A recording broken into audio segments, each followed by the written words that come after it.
I don't think you realize that the reason your content isn't getting the views you think it should, or it's not resulting in sales if you use this as a business tool, is because you are betraying yourself in every piece you post. No one's really saying this part out loud, and it bothers me, and it has bothered me, which is why I create the content I've created for the last 3 years. Let me tell you, like, point blank what you should be doing so that you can use it right after this video. If you want to work with me privately on this so we can make your content much better, go apply to work with me in the bio. The problem with most content creation advice is that it's all about the packaging. It's about the hooks. It's about virality. It's about hashtags. It's about the length of your videos. This is all about the gift wrapping. That's all about the box the thing comes in. What people hardly ever talk about, though,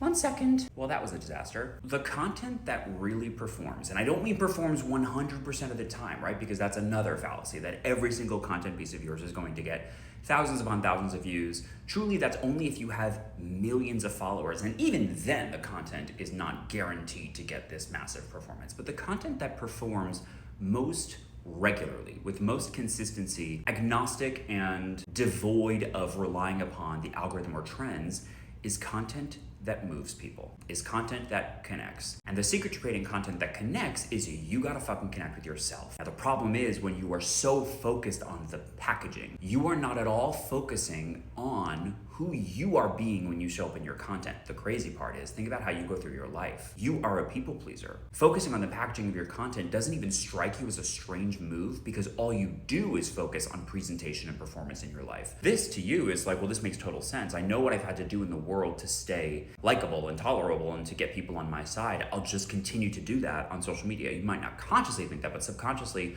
you're like, well, nothing's wrong. And then you go to show up on camera and maybe do a direct-to-camera talking video or something, and then all of a sudden you're like, wait, I don't understand.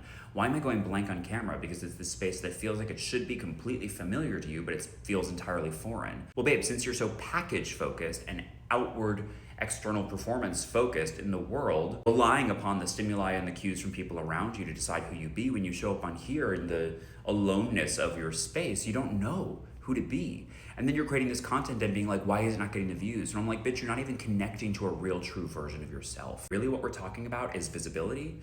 We're talking about acknowledging and consciously amplifying from a place of truth and honesty with the awareness that you're being witnessed. Your content doesn't get the views because your content sucks, but not because your content is just bad. It's because you are betraying yourself when you post it.